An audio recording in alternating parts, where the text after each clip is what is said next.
आज बहुत ही एक मिनट सर, अभी ये पिछली लाइन खाली हुई है, सारे बैठे हुए हैं। अरे पिछली लाइन खाली करो प्लीज। मीडिया के अलावा और मीडिया कोई के लाइन हो, सारे बोला दे। बाहर बैठो, फिर हो जाएगी बात। 2 मिनट हो जाओ यार, फिर प्लीज। प्लीज बाहर जो नॉन मीडिया है ना 2 मिनट प्लीज। फिर आपसे एक घंटा मिलेंगे। पीछे से दो ना आप, ये बैठ जा। पीछे बैठ जाओ। ठीक है सर, ओके। चले जी फिर आगे। आज बहुत ही महत्वपूर्ण दिन है। हिमाचल दिवस एक ऐसा दिन जिस दिन हम सब, हमारा प्रदेश अस्तित्व में आया है और इस दिन को बड़े उल्लास के साथ, जोश के साथ, जश्न के साथ मनाना हमारा दायित्व है। मगर उसके साथ साथ जो मूलभूत सुविधाएं सरकार द्वारा प्रदेश के कोने कोने में दी जाती है, उनका निरीक्षण करना भी हमारा दायित्व है। और मैं मुख्यमंत्री जी का आभार प्रकट करता हूं कि उन्होंने मुझे मंडी जैसे महत्वपूर्ण जिले में इस कार्यक्रम के लिए भेजा है। और साथ ही साथ जो हमारी डिस्ट्रिक्ट ग्रीवेंस कमेटी है मंडी जिला की, उसका अध्यक्ष भी मुझे नियुक्त किया है। मैं आपके चैनल के माध्यम से ये विश्वास दिलाना चाहता हूँ मंडी, खास करके मंडी जिला के क्षेत्र के लोगों को, कि हम जो हमारी वर्तमान नई सरकार प्रदेश के अंदर बनी है, इसके माध्यम से जो प्रदेश के लोगों की सरकार है, आम जन की सरकार है, इसके माध्यम से हम लगातार प्रदेश की लोगों की आवाज़ को सुनेंगे भी, उसका निवाकरण भी करेंगे और विकास कार्य जो पीछे काफ़ी समय से ठप पड़े हुए थे उनको गति देने के लिए पूरा प्रयास आने वाले समय में करेंगे। और मुझे खुशी है इस बात की कि जो विभाग और जो जिम्मेवारी हमें दी गई है, खास रूप से उसमें पिछले 3 महीने के कार्यकाल में ही सकारात्मक परिणाम हमको देखने को मिले हैं। मैंने अभी अपना जो 15 अप्रैल का आपका अभिभाषण था उसमें भी इन आंकड़ों का जिक्र किया है कि हमें खुशी है कि विभाग को प्रधानमंत्री ग्राम सड़क योजना के माध्यम से 250 करोड़ रुपए पीएमजेएसवाई फेज 3 के सेकेंड पैकेज में मिलने जा रहे हैं। 400 करोड़ रुपए अभी मिले हैं फेज 1 में और अब ये दूसरा चरण में हमको मिलने जा रहे हैं, जो एक बहुत बड़ा अमाउंट है। और इससे प्रदेश के विभिन्न क्षेत्रों की, जो हमारी ग्रामीण क्षेत्रों की सड़कें हैं, उनका रखरखाव, उनकी अपग्रेडेशन इस धनराशि से आने वाले समय में करवाई जाएगी। और मैं आपको ये विश्वास दिलाना चाहता हूँ कि इस मुझे जो जिम्मेवारी दी गई है, हम इसका पूरा दायित्व को समझते हुए दूर दराज इलाकों का मैं खुद व्यक्तिगत रूप से दौरा करूंगा। अभी आने वाले समय में हमने जिला की जो हमारी शिकायत निवारण कमेटी है उसकी बैठक भी करनी है। मैं कैसे उसके लिए यहाँ पे उपस्थित हूँगा। उसके बाद अलग अलग विधानसभा क्षेत्र के जो हमारे दुर्गम क्षेत्र हैं वहाँ का मैं खुद जाकर दौरा करूँगा, क्योंकि बहुत से लोगों की कंप्लेंट्स आती है कि सड़कों की हालत ठीक नहीं है, कई जगहों पे पॉटहोल्स की बहुत समस्याएं हैं। उसके लिए भी हम एक नई टेक्नोलॉजी लाने का प्रयास कर रहे हैं। पिछले कल हमने अधिकारियों के साथ, जो हमारे विभाग के अधिकारी हैं उनके साथ बैठक करी है और विशेष रूप से उसमें नई सड़कों के साथ साथ जो पुरानी सड़कें हैं उनकी पॉटहोल्स, गड्ढों को भरने के लिए नई टेक्नोलॉजीज कैसे लाई जाए, उसके ऊपर भी हम कार्य कर रहे हैं। उसके लिए कई नई टेक्नोलॉजी, जो लेटेस्ट टेक्नोलॉजीज आज मार्केट में अवेलेबल है, कई मशीन्स है जो रातों रात जो है वो उन खड्डों को भर देती है। उसके ऊपर भी जो हमारे चीफ इंजीनियर्स है, हमारे एससीज है, वो उसके ऊपर कार्य कर रहे हैं, रिसर्च कर रहे हैं और उसके आने वाले समय में टेंडर्स फ्लोट किए जाएंगे, जिसमें अभी जो कन्वेंशनल तरीके से काम हो रहे थे उनको मैकेनाइज तरीके से हम आने वाले समय में करने का प्रयास कर रहे हैं। उसको पायलट प्रोजेक्ट हम मंडी में ही शुरू करेंगे, कुछ सड़कों का को शॉर्टलिस्ट करके, ताकि उससे जो एक विभाग की छवि खराब होती है लोगों के बीच में कि बहुत से खड्डे हैं, बहुत से, अभी आपने देखा पीछे हमने एक बारी सोशल मीडिया पे लोगों से सुझाव मांगने की कोशिश करें तो आप लोगों की फ्रस्ट्रेशन समझ सकते हैं। एक दिन में 15,000 लोगों ने उसमें अपने सुझाव दिए, कमेंट्स दिए, तो हमको भी दुख होता है कि इस तरीके का एक इमेज हमारे डिपार्टमेंट की ना बने। इसलिए उसको सफाई करने के लिए, क्लियर करने के लिए हम ये कार्य और पारदर्शिता लाने के लिए हम ये कार्य कर रहे हैं। उसके साथ साथ जितने भी बड़े, मैंने ये विधानसभा में भी ये बात कही है कि जितने भी हमारे बड़े ठेके 100 करोड़ से ऊपर होंगे, 80 करोड़ से ऊपर होंगे, उनको हम ग्लोबल टेंडर्स फ्लोट करने जा रहे हैं, ताकि उसमें कोई भी करप्शन का या कोई भी नेपोटिज्म, करप्शन से ज्यादा नेपोटिज्म है, भाई भतीजावाद, एक जान पहचान के उसके जो है ये ठेके दिए जाते थे, उस प्रथा को हमें बंद करना है और एक पारदर्शित तरीके से ग्लोबल टेंडर्स है, बड़े कंपनियां, चाहे वो L&T है, चाहे वो गावर है, चाहे और कोई है जो बड़े स्तर पे वो हिमाचल में है और कार्य को करे पारदर्शिता से हो, ये हम चाहते हैं। और समय तिथि में हो। सबसे बड़ी समस्या क्या है कि आप कार्य शुरू कर देते हैं मगर 10-10 साल तक वो कार्य नहीं होता है। जो कार्य आपको, जो अवार्ड 10 करोड़ का हुआ है, उसकी डेविएशन होगा, उसका कॉस्ट एस्केलेशन होगा, वो जाकर कहीं 20-25 करोड़ का पहुंच जाता है। मटेरियल महंगा हो रहा है, लेबर महंगी हो रही है, सीमेंट महंगा हो रहा है, सरिया महंगा हो रहा है, चाहे वो बिल्डिंग्स का है, चाहे सड़कों के लिए है, ब्रिजेस के लिए। तो ये इन चीजों का हमें ख्याल रखना है कि जो भी अवार्ड होता है समय के अंदर ही, निर्धारित समय में वो खत्म हो, ये हमारे लिए बहुत महत्वपूर्ण है। तो साथ ही जो सरकार द्वारा, मैं ज्यादा लंबा अपनी इसको नहीं खींचूंगा, तो 3 महत्वपूर्ण चीजें सरकार ने कही है और जयराम जी जो हमारे माननीय नेता प्रतिपक्ष है और पूर्व मुख्यमंत्री भी है, ये उनका गृह जिला भी है, वो कई बार भड़काऊ भाषण, वैसे तो उनका प्रचलन नहीं है, उनका व्यक्तित्व ऐसा नहीं है, मगर लगता है कि जब से वो नेता प्रतिपक्ष की कुर्सी पे, मुख्यमंत्री की कुर्सी से हटकर नेता प्रतिपक्ष की कुर्सी पे बैठे हैं, तो उनका कुछ आव भाव में जो है वो बदलाव आना शुरू हो गया है और तथ्यहीन बातें कर रहे हैं कि हम ऑपरेशन लोटस कर देंगे और हम जो है सरकार को गिरा देंगे। ये वो भूल गए हैं, जब उनकी सरकार बनी थी तो कहते थे कि हम 25 साल तक हम जो है अब सरकार में रहने वाले हैं। तो ये लोकतंत्र है। लोकतंत्र में जिसके पास बहुमत है वही जीतता है और जिसके पास नहीं है वो विपक्ष में है या फिर विधानसभा से भी बाहर है।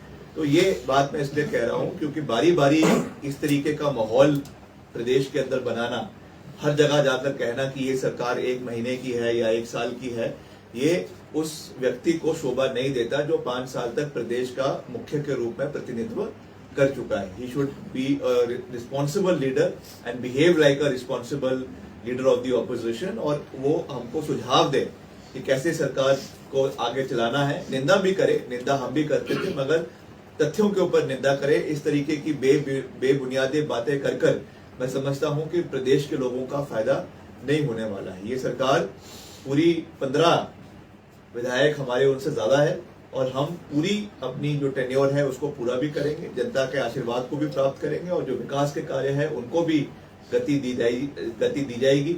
जो हमारे 3 बड़े मुख्य मुद्दे थे, चाहे OPS का था नंबर 1, उसको हमने जो है वो शुरू कर दिया है।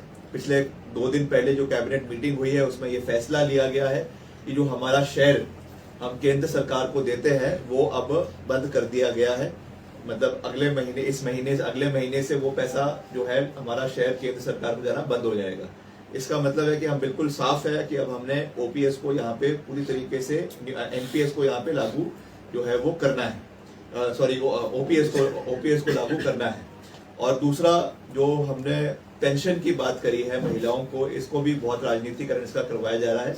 इसमें भी पहले चरण में हमने 2.5 लाख महिलाओं को इसमें कवर कर दिया है और बाकी आने वाले समय में चरणबद्ध तरीके से सभी महिलाओं को इसके एम्बिट में लाया जाएगा। ये जरूर है कि जिन परिवारों को या जिन महिलाओं को पहले से कोई पेंशन मिल रही है या और उनको कोई और लाभ सरकार से मिल रहे हैं, उनको इसके एम्बिट से बाहर रखा जाएगा, क्योंकि ये स्कीम पर्टिकुलरली जो हमारी सबसे गरीब परिवार की महिलाएं हैं उनके लिए ये स्कीम लाई गई है। तो फर्स्ट हमारा जो प्रायोरिटी है वो ये सेक्टर है, उसके बाद हम इसको विचार करेंगे कि कैसे इसको और आने वाले समय में एक्सपैंड जो है वो किया जा सकता है। वैसे ही सुख आश्रय एक बहुत अच्छा स्कीम जो हमारे मैनिफेस्टो में भी नहीं था, मगर मुख्यमंत्री जी उसको लेकर आए हैं कि जिस तरीके से हमने प्रदेश के अंदर हमारे जो डेस्टिट्यूट्स है, ऑफन बच्चे हैं, उनको उनके रखरखाव के लिए, उनकी शिक्षा के लिए, अच्छी शिक्षा के लिए, उनके लिए एक कॉर्पस बनाया है। इनिशियली 100 करोड़ रुपए का कॉर्पस है और उसको आने वाले समय में और बढ़ाया जाएगा।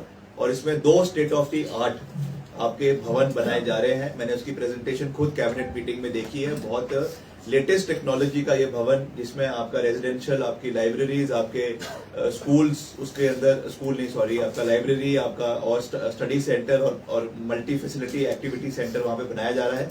जिसके 2 भवन है, एक आपका सुंदर नगर के अंदर बनाया जा रहा है और दूसरा आपका ज्वाला जी एरिया में कांगड़ा के अंदर बनाया जा रहा है। तो ये एक अच्छी चीज है जिसमें 6000 बच्चे पहले चरण में 6000 बच्चों को इसमें जो है वो इससे लाभान्वित होंगे और उनको जो हमारे ऑर्फन बच्चे हैं उनको सरकार ही उनकी माता है, सरकार ही उनकी पिता है, उस सोच के साथ हम जो है वो आगे बढ़ रहे हैं।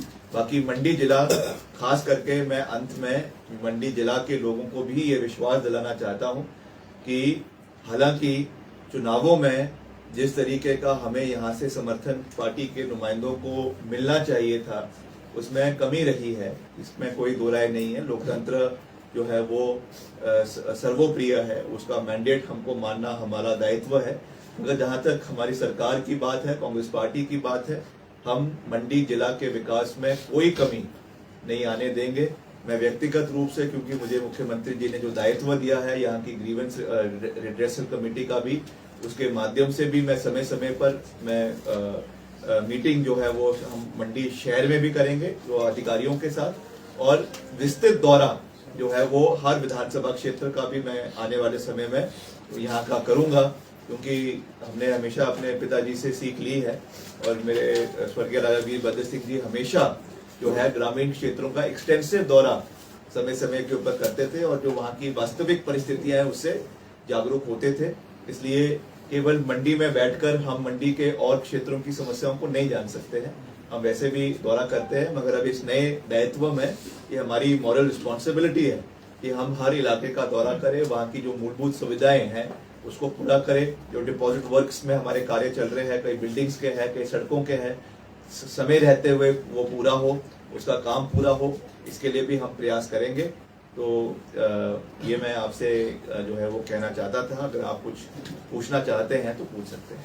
सर, स्पोर्ट्स डिपार्टमेंट भी आपके अंदर आता है, तो इसमें क्या कुछ नए प्लान्स हैं? स्पोर्ट्स डिपार्टमेंट को जो है सशक्त करना हमारा एक बहुत महत्वपूर्ण लक्ष्य है।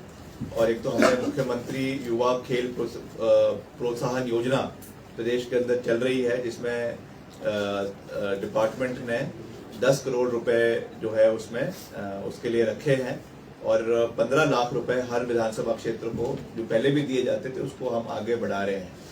मगर मैंने अभी अपने अभिभाषण में भी कहा कि नशा एक बहुत बड़ा समस्या है और उससे निकलने के लिए अभी तक प्रदेश के अंदर अलग अलग इवेंट्स तो हो रहे थे, मगर हम पहली बार एक सिस्टमाइज तरीके से सिंगल इवेंट पूरे प्रदेश के अंदर एक स्पोर्टिंग कैलेंडर जो है वो बनाने जा रहे हैं, जिसमें ब्लॉक लेवल से लेकर जिला स्तर से लेकर प्रदेश स्तर तक इसमें हर ग्रामीण खेलों को जो है वो आपका इसमें उसके इवेंट्स प्रदेश के अंदर करवाए जाएंगे। एक बाकायदा स्पोर्टिंग कैलेंडर निकाला जाएगा और उसमें जो है करीबन जो अभी हमने खाका बनाया है, करीबन 40,000 यूथ पूरे प्रदेश में इसमें पार्टिसिपेट करेगा।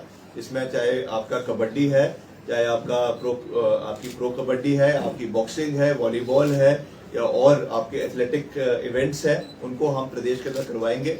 रूरल इंफ्रास्ट्रक्चर को मजबूत करना भी हमारा दायित्व है।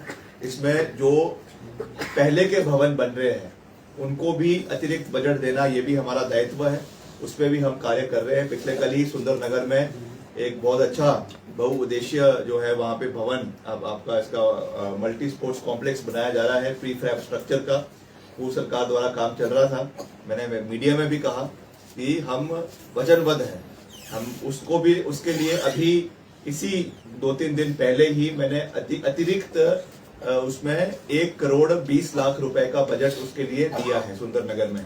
और वैसे ही और भी जितने ऐसे मल्टीपर्पज स्टेडियम जो इलाके में और प्रदेश में चल रहे हैं उनको गति देना हमारा दायित्व है। चाहे वो जसवां परागपुर में एक बहुत बड़ा स्टेडियम बन रहा है, वैसे ही आपका नूरपुर के अंदर है, शिमला के अंदर मेरा जो निर्वाचन क्षेत्र है वहाँ पे कटासनी जगह है, वहाँ पे हम एक वर्ल्ड क्लास जो है शूटिंग रेंज बनाने जा रहे हैं, जिसमें अलग अलग आपके चाहे वो इसमें अलग अलग शूटिंग होती है, ट्रैप है, स्कीट है, 10 मीटर है, 20 मीटर है, 25 मीटर है, इनकी रेंजेस बनाई जाएगी और अंतर्राष्ट्रीय स्तर के मैचेस वहां पर जो है आने वाले समय में वर्ल्ड कप वहां पे करवाने की हमको क्षमता होगी, जो 40 करोड़ रुपए की लागत से कम जो है बनकर तैयार होगा। उसके लिए मैं अभी अनुराग ठाकुर जी से भी मिला हूं और साथ ही साथ वाटर स्पोर्ट्स और आपके जो ये माउंटेन स्पोर्ट्स है, विंटर स्पोर्ट्स है, इनको भी हम बढ़ावा देने का पूरा प्रयास कर रहे हैं। इसके लिए भी मैंने विस्तृत चर्चा अनुराग ठाकुर जी से करी है और उन्होंने मुझे पूरा विश्वास दिया है कि आप इसके बाकायदा कंसल्टेंसी के साथ डीपीआरस बनवाएं और 2-3 प्रोजेक्ट्स, मैं नहीं चाहता कि हम हर जगह पे अपने पांव फैला रहे, पहले हम 2-3 प्रोजेक्ट्स जो है पायलट प्रोजेक्ट्स पे प्रदेश के अंदर शुरू करेंगे और उसके बाद आस्ते आस्ते चरणबद्ध तरीके से उसको पूरे प्रदेश में ले जाने का प्रयास करेंगे। सर, आपने सड़कों के रखरखाव के ऊपर बात की, लेकिन हर साल की एक समस्या है, केबल बिछाने के नाम पे गांव से लेकर शहर तक हर साल पुकार दी जाती है, उसकी मेंटेनेंस को कभी 3 महीने लगते हैं, कभी 4। धूल मिट्टी की समस्या आम लोगों को भी होती है, लेकिन इस केबल बिछाने की समस्या कोई आज तक सोल्यूशन पुख्ता हो नहीं पाया, इसके लिए क्या प्लानिंग है? ये भी बड़ा महत्वपूर्ण है क्योंकि आप देख रहे हैं कभी ना कोई केबल बिछा रहा है, कभी जियो वाले बिछा रहे हैं, कभी बिजली बोर्ड वाले बिछा रहे हैं, कभी कोई और बिछा रहा है। तो इसके लिए भी वैसे तो इसमें क्योंकि डिपॉजिट में पैसा आता है, जो भी जिसको भी ये देंगे तो वो डिपार्टमेंट में पैसा जमा करता है ताकि उससे काम हो सके, मगर तब भी हम कोशिश करेंगे कि इसको सिस्टमाइज तरीके से करवाया जा सके। पर ये चीज शहरों में तो तब भी करवाई जा सकती है, मगर ग्रामीण क्षेत्रों में क्योंकि रोड लेंथ बहुत लंबी है तो इसको एक सिस्टमाइज तरीके से करवाना थोड़ा सा मुश्किल हो जाता है, मगर तब भी हम प्रयास करेंगे कि एक 5 साल का या 10 साल का बहु उद्देश्य जो है एक रोड मैप तैयार किया जाए और जब भी कोई डिगिंग होनी है तो जितने भी कंसर्न डिपार्टमेंट्स है उनसे बात की जाए, उसके बाद इसको इम्प्लीमेंट करने का प्रयास जो है वो किया जा सके। विक्रम जितेश जी, हाल ही में विधानसभा में एक मामला उठा कि मंडी पटेल विश्वविद्यालय जो मंडी यूनिवर्सिटी है वहाँ जो नियुक्तियां हुई उसमें धांधली हुई है, उसमें बारे में आप क्या कहना है आपका? सरकार उसके ऊपर कोई एक्शन पुटअप करेगी या कोई मामला दर्ज करेगी या नहीं करेगी? क्योंकि विपक्ष की तरफ से ये बोला जा रहा है कि सरकार मंडी विश्वविद्यालय को बंद करना चाहती है। तो ये अभी मुख्यमंत्री जी ने विधानसभा में भी इस बात को कहा है कि हमारा ऐसा कोई विचार किसी भी विश्वविद्यालय को बंद करने का नहीं है। और ये पहले भी वैसे जब रूसा के बाद खत्म हुआ तो क्लस्टर यूनिवर्सिटीज हमारे समय में शुरू हुई, वो तो बाद में उसको अपग्रेड करके जो है एक विश्वविद्यालय का दर्जा दिया गया। ये अच्छी बात है। मंडी में जो है वो आपका यहाँ पे सरदार पटेल यूनिवर्सिटी बनी है, उसका रखरखाव, उसकी क्वालिटी एजुकेशन इम्पार्ट करे, ये हमारा दायित्व है। मगर उसमें अगर इस तरीके की अगर कोई अनियमितताएं पाई जाती है या उस तरीके की कोई रिपोर्ट्स आ रही है तो ये भी सरकार की मॉरल रिस्पॉन्सिबिलिटी है कि उसके ऊपर इंक्वायरी हो। बट ये किसी भी राजनीतिक प्रतिशोध से या किसी उससे नहीं है। ये तो अगर प्रदेश के युवाओं के भविष्य के साथ कोई खिलवाड़ नहीं होना चाहिए, उस नजरिए से ये बात कही गई है। ये यूनिवर्सिटी बंद नहीं होगी, ये मैं मुख्यमंत्री जी के बिहाफ पर ये बात बड़े साफ शब्दों में आपको कह सकता हूं। मगर ये जरूर है कि अगर इसमें कुछ अनियमितताएं पाई जाती है तो इंक्वायरी जरूर होगी और उसमें जो भी कमियां हैं, whoever the concerned people are, उनके ऊपर एडमिनिस्ट्रेटिव एक्शन जो है वो होना चाहिए, उसके हम हक में हैं। अगर है नहीं है तो अच्छी बात है। सर जीएसटी को लेकर सर ठेकेदारों के द्वारा काफी वर्षों से जो है उसको सर क्लेम किया गया है, लेकिन सर वो अभी तक जो है ठेकेदारों को नहीं मिल पाया सर। जीएसटी में जो ज्यादा उनसे लिया गया था उसको लेकर उन्होंने क्लेम किया हुआ, तो उसके लिए क्या है? जीएसटी जमा अंडरस्टैंड करेंगे क्या है इसका? Sir, poor construction work by the PWD authorities is a major issue. As you observed in the past, several bridges have been collapsed when they were under construction, some after some completion of the project. What corrective steps you are taking, being a Minister of State, to check this problem in the future, because public funds wasted in that manner? बिल्कुल ठीक कह रहे हैं आप। हमारा जो quality control wing है अभी वो बड़ा टूथलेस है, दांत उसमें इतने पहने नहीं है, उसको मजबूत करने की आवश्यकता है। मैंने अभी पिछले 2-3 दिन पहले ही जो हमारे चीफ इंजीनियर है आपके EMC है प्रोजेक्ट्स के, उनके साथ बैठक करी है और उनको मैंने पूरा इसमें खुली छूट दी है कि वो पूरी तरीके से इसमें इंक्वायरी करें, क्वालिटी कंट्रोल को प्रदेश के अंदर मजबूत करें। मैं इस बात को एज PWD मिनिस्टर स्वीकार रहा हूँ कि हमारा जिस तरीके का क्वालिटी होनी चाहिए वो प्रदेश के अंदर वो स्टैंडर्ड नहीं है। उसमें बहुत सी धांधलियाँ भी हुई है, उसमें बहुत सा सबस्टैंडर्ड मटेरियल का इस्तेमाल भी हुआ है, जिसकी वजह से पब्लिक सेफ्टी को कॉम्प्रोमाइज़ किया गया है। मगर इसमें समय ज़रूर लगेगा।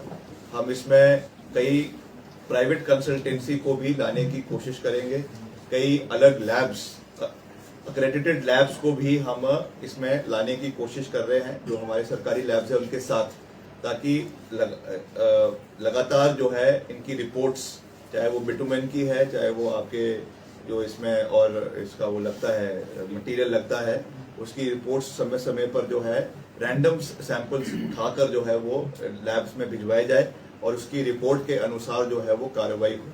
इसमें कुछ जगहों पे सख्ती बरती भी गई है, तो जगहों पे जो डिफॉल्टर थे ठेकेदार उनके ऊपर कार्रवाई या उनको ब्लैकलिस्ट भी किया गया है। मगर फिर भी इसमें बहुत कार्य करने की आवश्यकता है, क्योंकि इस तरीके से सरकारी धन का दुरुपयोग जो है वो बहुत दुर्भाग्यपूर्ण है। मगर ये भी बात है कि जहां जहां भी ये पुल्स का गिरे हैं, टूटे हैं, तो उसका जो अतिरिक्त बजट है वो कॉन्ट्रैक्टर ने अपने जेब से लगाया है, ये हमने किया है इंश्योर। तो उसमें सरकारी खर्चा का हालांकि दुरुपयोग हुआ है, मगर वो जो लॉस है वो ठेकेदार की साइड से बेयर किया गया है, not from the side of the department. ये हमने किया है, मगर फिर भी इसमें बहुत आगे और भी कार्य करने की आवश्यकता है, उसको हम करेंगे। सर, कई जगह सड़कें ऐसी है जो 60 से 70 लाख खर्च करने पर 2 किलोमीटर सड़क भी तैयार नहीं हुई। कई सड़कें ऐसी है कि 60-70 लाख खर्च कर दिया लेकिन 2 किलोमीटर सड़क भी नहीं बनी। उसमें भी आप जांच करेंगे ऐसी मामलों में?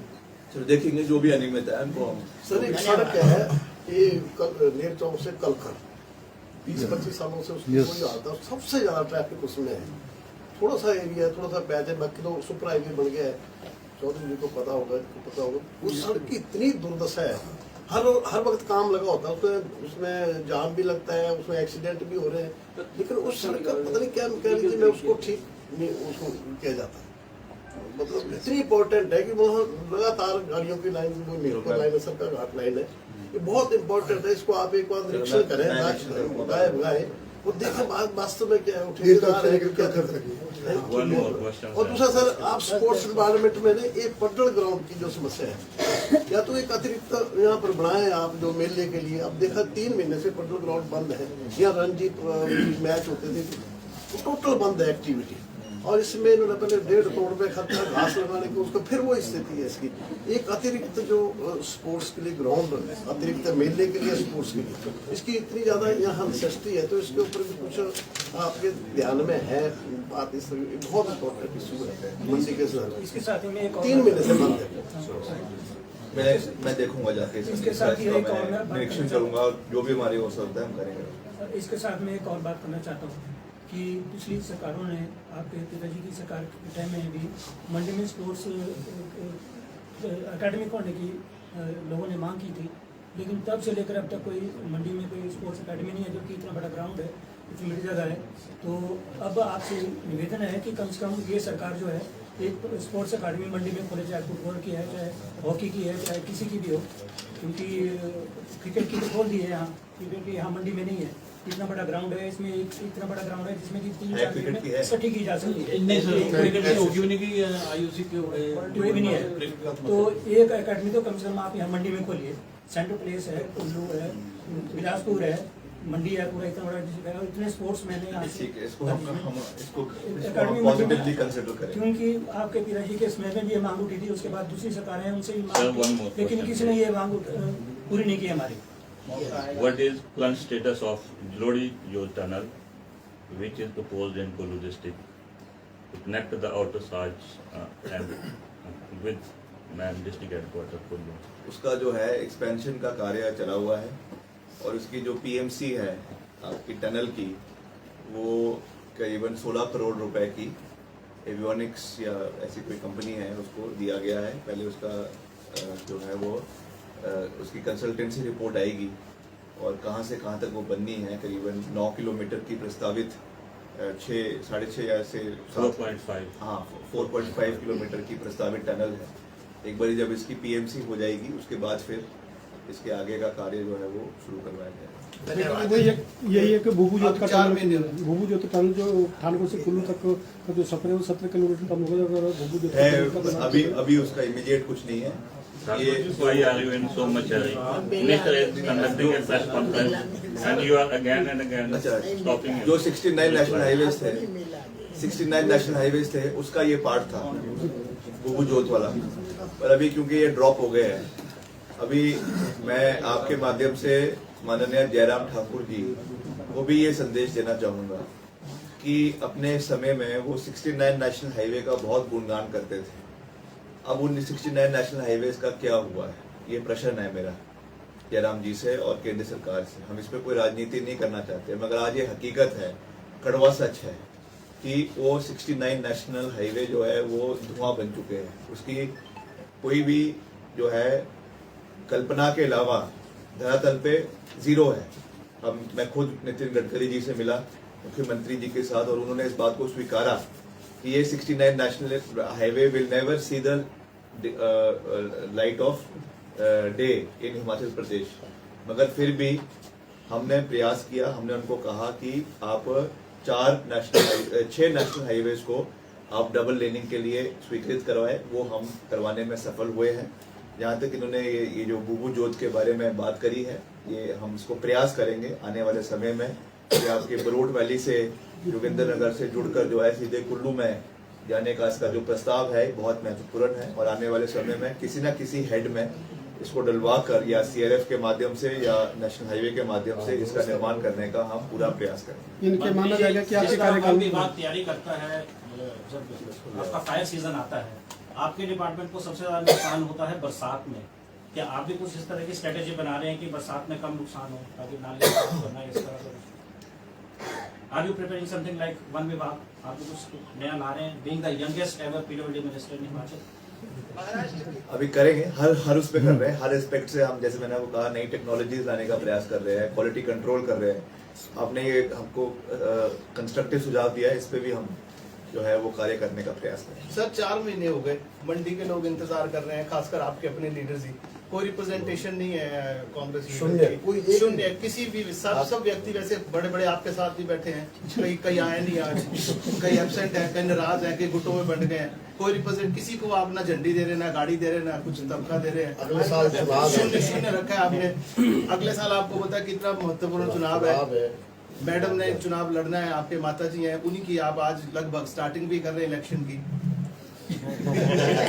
बिना रिप्रेजेंटेशन के कैसे होगा? सब तैयार बैठे हैं कि कब कोई एक सब नारा सबको लगा रखा आपने। एक ही रिप्रेजेंटेशन दिया जाएगा, सबको दिया जाएगा। सरकार में मुख्यमंत्री जी उसका निर्णय लेंगे, कब करेंगे। मगर कोई झंडी लगाने से या कोई डंडी लगाने से कोई जो है कोई बहुत बड़ा आदमी बन जाता है। व्यक्ति जो है अपने कामों से बड़ा बनता है। सर उसका कोई सरकारी गाड़ी में बैठ नतीजा ये हो रहा है कि वो मंचों पर जाके बैठ रहे हैं, फिर किरकिरी हो रही है। नहीं हमारी कोई किरकिरी